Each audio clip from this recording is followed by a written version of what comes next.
앞서 제가 삼성이 소니를 짓밟고 올라간다고 다른 영상들을 통해 자세하게 설명드렸습니다. 일본 정부가 한국에 대한 수출 규제를 완전히 철회하고 사과하지 않는다면 이제는 소니를 포함한 일본 기업들이 짓밟히는 정도가 아니라 먼지가 되어 날아가 버릴 수도 있는 상황 직전까지 왔습니다. 지금부터 그 통쾌한 소식 하나하나 들려드릴게요. 일본 경제 침략 대책특위 위원장을 맡고 있는 최재성 더불어민주당 의원이 아주 훌륭한 의견을 내놓았습니다. 바로 한국에서 일본으로 수출되는 반도체를 규제하자는 것인데요. 여기서 말하는 반도체는 메모리 반도체의 핵심인 D램이죠. D램은 여러분이 생각하는 거의 모든 전자기기에 필요한 필수 반도체입니다. 글로벌 D램 시장 규모가 이미 50조 원을 돌파하였는데요. 이 중 삼성과 SK하이닉스가 얼마나 중요한 비중을 차지하고 있는지 한번 봐볼게요. 보시는 것처럼 삼성과 SK하이닉스의 점유율을 더하면 72.6%입니다. 이 정도면 독점은 아니지만 삼성과 SK의 과점이라 할 수 있는데요. 삼성과 SK가 D램 반도체 시장을 컨트롤할 수 있는 지배적인 힘이 있다는 뜻이죠. 일본은 자신이 유리한 상황인지 불리한 상황인지도 모른 채 한국에 시비를 걸었습니다.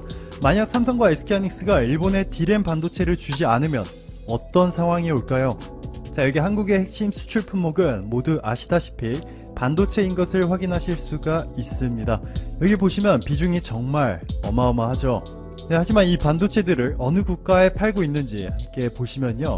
여기 중국이 44%, 홍콩 21%, 싱가포르 10%, 베트남 8.3%. 아직까지 일본은 보이지 않습니다. 자, 다시 필리핀 2.4%, 미국 1.7%, 일본은 여기 있네요. 여기 잘 보이지도 않는데 일본은 1.5%. 너무 귀여운 수준이죠. 삼성과 SK하이닉스의 D램 점유율 다시 한번 보실게요. 삼성과 SK하이닉스의 합산 점유율이 72.6%. 삼성전자와 SK하이닉스 입장에서는 일본 기업들의 D램을 전혀 주지 않아도 큰 타격이 없는 반면 일본 기업들은 너무나도 절실한 상황일 수밖에 없습니다. 한국에서 반도체를 공급받지 못하면 3위 마이크론 그룹에게 공수를 해와야 하는데 이것도 불가능에 가깝습니다. 이 부분은 양양자 특위 부위원장께서 친절히 설명을 해 주셨는데요. 참고로 이분은 삼성전자 메모리 사업부 상무 출신입니다. 그 어느 국회의원들보다 반도체 분야를 꿰뚫고 있겠죠. 양양자 부위원장은 이렇게 말합니다.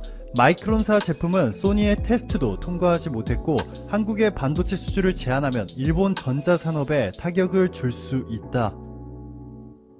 앞으로 수개월에 걸쳐 마이크론사의 부품들이 소니의 테스트를 통과했다고 가정해도 삼성과 SK하이닉스의 개발 속도 및 공급 규모에 절대 못 따라오고 있죠. 불가능합니다. 올해 삼성전자는 10나노급 3세대 D램을 세계 최초로 개발하였고요. 경쟁사 대비 1년 이상을 앞선 경쟁력을 확보하였습니다. 애초부터 R&D에 투자하는 규모가 다른데다가 글로벌 D램 반도체 생산 라인에서도 삼성과 SK하이닉스가 압도적입니다. 일본은 한국의 반도체를 결코 따라올 수 없습니다. 한국이 일본 반도체 수출을 규제하게 되면 일본 대기업들 중에서 가장 큰 타격이 예상되는 회사가 바로 소니와 닌텐도입니다. 이 두 회사는 모두 삼성전자로부터 공급받는 메모리 반도체에 대한 의존도가 높기 때문인데요. 특히 소니는 최악의 경우 회사를 쪼개서 해외 기업들에게 매각해야 할 수도 있습니다. 도시바가 메모리 반도체 사업부를 SK하이닉스가 포함된 컨소시엄에 매각한 것처럼 말이죠. 자, 여기서 이런 질문 하시는 분 분명 계실 겁니다. 소니의 생산 공장들이 해외에 있으니까 괜찮지 않나요? 라고 말이죠. 소니는 총 36개의 공장을 가지고 있는데요. 이 중 무려 20개가 일본에 있습니다. 나머지는 중국, 태국, 말레이시아, 한국 등에 있지만 36개 가운데 20개가 일본에 있습니다. 대부분 일본에서 생산하고 있다는 거죠. 자, 여기 소니의 실적 발표 자료가 있습니다. 가장 높은 영업이익을 기록하고 있는 사업은 이미지 센서인데요. 이 분야는 올해 초까지만 해도 70%가 넘는 엄청난 성장률을 기록하였습니다. 소니의 전자기기와 게임 등은 이미 성장이 멈추고 실적이 점점 떨어지고 있죠. 한 줄기 희망과도 같았던 소니의 이미지 센서 사업이 빠르게 성장할 수 있었던 것은 대부분의 중국 스마트폰 기업들이 소니의 이미지 센서를 사용했기 때문이죠. 그런데 얼마 전 애플과 점유율 1%도 차이가 나지 않는 세계 스마트폰 4위 샤오미와 그 뒤를 바짝 추격 중인 오포, 모두 중국 기업들이죠. 이 둘이 삼성의 이미지 센서로 갈아탔습니다. 올해 5월 삼성전자는 소니보다 앞서서 6,400만 화소 이미지 센서를 공개한 데 이어서 최근에는 1억 800만 화소 이미지 센서인 아이소셀 브라이트 HMX를 공개하였습니다. 당연히 삼성으로 바꿔야죠. 특히 중국인들은 스마트폰을 선택할 때 있어서 카메라 성능이 가장 중요한 요소 중 하나인 것을 고려한다면 이는 당연한 결과라고 볼 수 있겠습니다. 세계 2위 중국 1위 스마트폰 제조회사 화웨이도 곧 삼성전자로 갈아탈 수밖에 없겠죠. 삼성이 어떻게 소니의 이미지 센서 사업을 박살 내줄지에 대해서는 제가 5일 전에 업로드한 이 영상을 참고하시면 좋을 것 같네요. 한국과 일본의 무역전쟁이 장기화되고 양국의 수출 규제 수위가 점차 강화된다면 소니는 제가 앞서 언급한 것처럼 회사를 쪼개서 해외 자본에 매각해야 하는 상황까지 나올 수가 있겠죠. 소니의 핵심 사업인 이미지 센서와 전자기기가 박살나면 기껏해야 게임, 네트워크 서비스, 소니 뮤직, 금융 서비스 정도가 남습니다. 소니 픽처스는 영화 배급 등의 사업으로 분기마다 2조 원에 가까운 매출액을 기록하고 있지만 영업이익은 40억 원. 이건 뭐 별로 도움이 안 되는 사업이죠. 소니의 심장에 비수가 꽂히기 일보 직전인 상황입니다. 소니는 토요타, 소프트뱅크, NTT에 이어 일본에서 네 번째로 큰 회사이고요. 기업 가치는 74조 원. 소니에 이어 두 번째로 심각한 타격이 예상되는 닌텐도의 기업 가치는 48조 원. 여기에다가 두 회사들의 다른 부품들을 납품하는 수많은 협력사들까지 도미노식으로 무너질 수 있습니다. 이 정도면 이번 한일 무역 전쟁에서 한국이 유리해진 정도가 아니라 일본 기업들이 살기 위해서라도 무릎 꿇고 빌어야 하는 상황이죠. 마지막으로 최재성 더불어민주당 일본특위위원장님과 김민석 부위원장님의 지소미아 관련 사이다 발언과 함께 영상 마무리하도록 하겠습니다. 전쟁하겠다는 나라와 군사 정보를 교류한다는 건 말도 안 된다. 일본은 한국을 전략물자 통제가 불안한 신뢰할 수 없는 국가로 간주해놓고 그것보다 더 높은 차원의 정보보호협정을 연장한다는 건 논리적으로 맞지 않다. 일본은 피폭 국가이기 이전에 2차 대전 전범 국가다. 미국의 시위가 변질되고 격렬해지자 트럼프 대통령은 강경 진압을 천명했고 연방 방위군과 전투 헬기까지 투입되었습니다.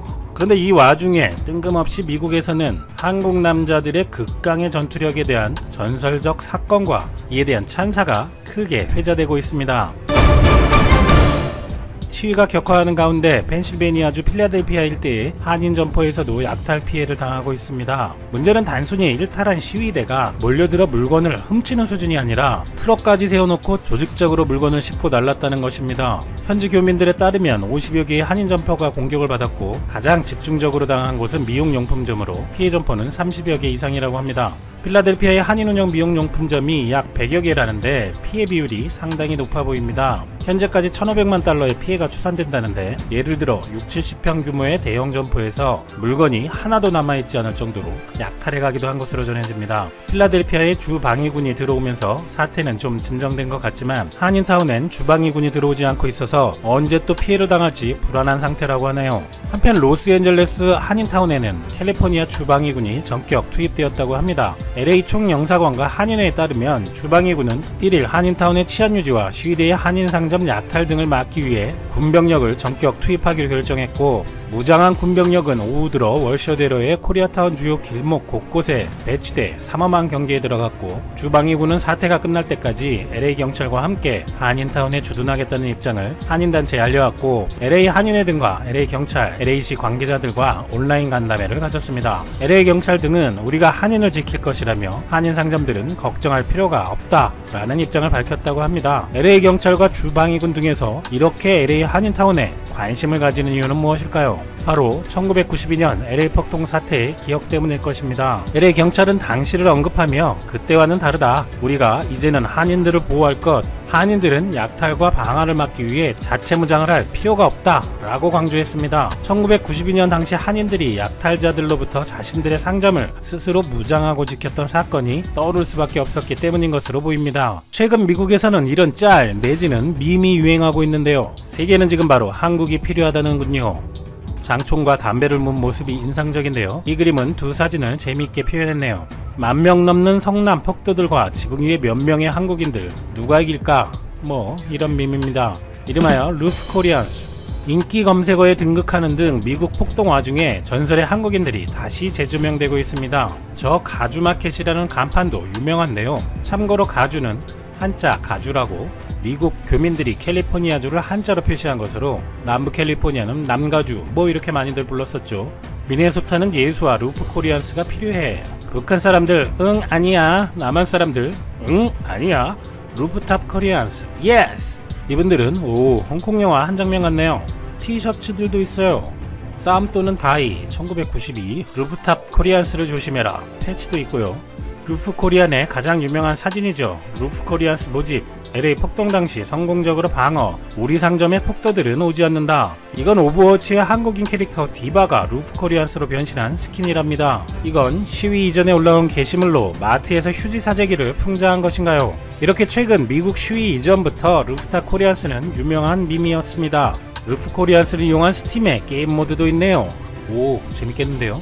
구글 트렌드에서 루프 코리안을 보면 미국 시위 이후 급상승하고 있고 세계적으로도 미국, 한국뿐만 아니라 골고루 검색량이 많은 걸 알 수 있습니다. 도대체 어떤 스토리이길래 미국을 비롯해 루프 코리안이라는 밈이 널리 유명하고 즐기기까지 하고 있을까요? 1992년의 이야기는 이렇습니다. 사건의 발단은 1991년 로스앤젤레스에서 백인 경찰관 4명이 과속으로 달리던 현대의 포니엑스를 잡아서 운전자 로드니 킹을 끌어냈는데 그는 그 과정에서 난폭하게 반항을 했고 체포하는 과정에서 경찰이 폭력으로 대응을 합니다. 그런데 그 장면을 인근 주민이 비디오로 찍고 방송사에 제보가 되었고 많은 논란이 되었지만 킹을 구타한 경찰들은 3명 무죄, 1명은 재심사라는 결과가 나오자 판결에 분노한 LA 거주 흑인들이 시위를 벌이기 시작했습니다. 그런데 역시 시위는 히스패닉과 여러 인종들까지 합세해 폭동으로 바뀌며 약탈, 방화, 총격전이 벌어지며 사상자가 속출했고 2020년 현재의 미국처럼 갱단들까지 합세해서 난리통이 되었는데 부시 대통령은 주방위군, 연방군에 장갑차, 공수부대까지 투입할 수밖에 없었습니다.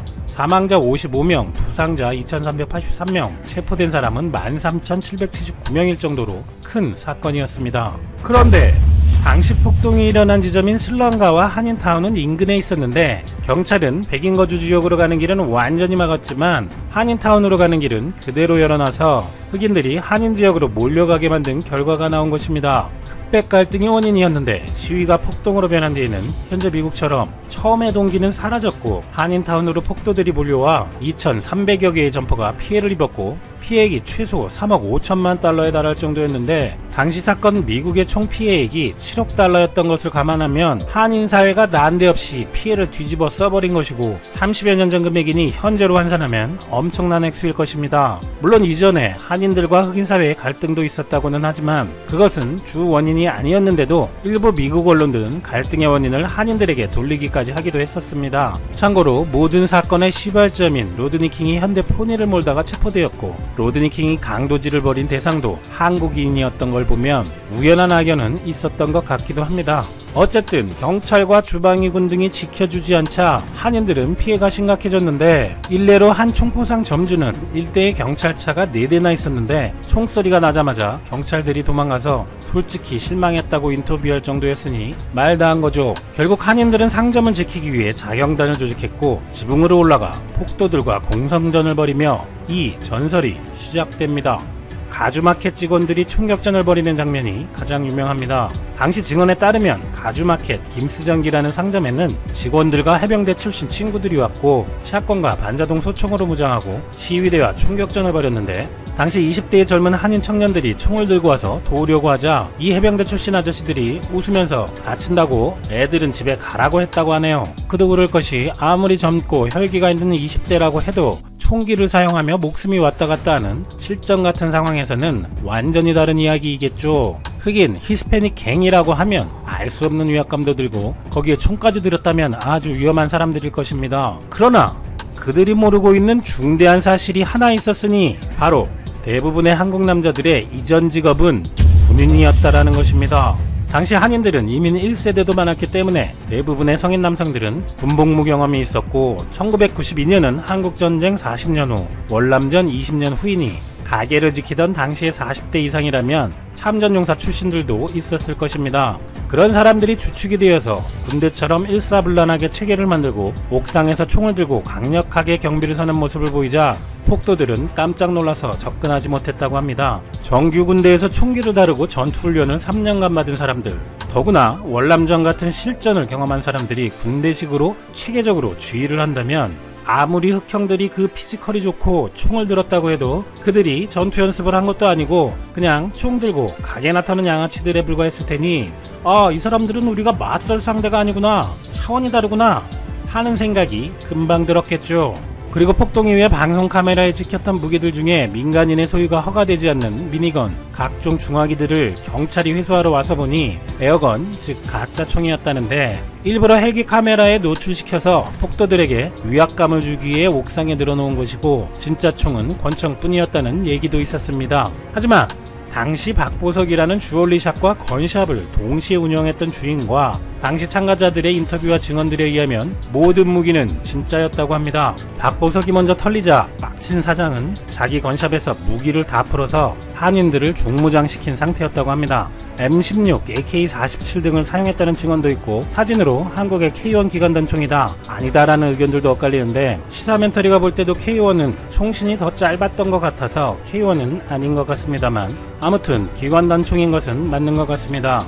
미국에서는 실제 총기 모양의 장난감을 들고 다니다가 오히려 5인 사격의 피해자가 될 수 있기 때문에 총기 장난감은 실제 모양과는 많이 다르게 만들고 그러니 실제 모습 같은 총기 모형은 잘 팔지도 않는다고 하고 때문에 미국에서는 실제 총기를 구하는 것이 훨씬 쉽다고도 하네요.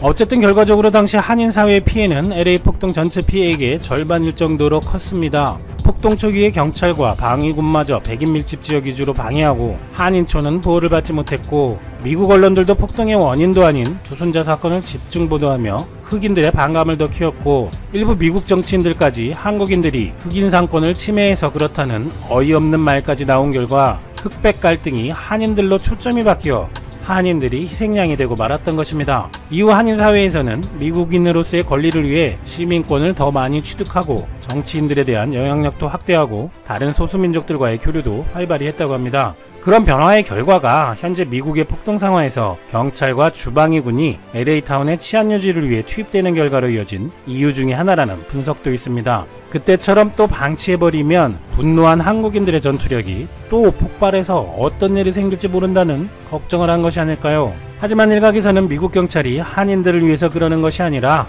당시는 한인타운이 그냥 슬럼가 옆에 있는 싸구려 동네였는데 최근에는 엄청 개발이 되어서 LA의 중심지로 변해서 미국 경찰, 방위군들이 신경을 쓰는 것이라는 의견도 있습니다.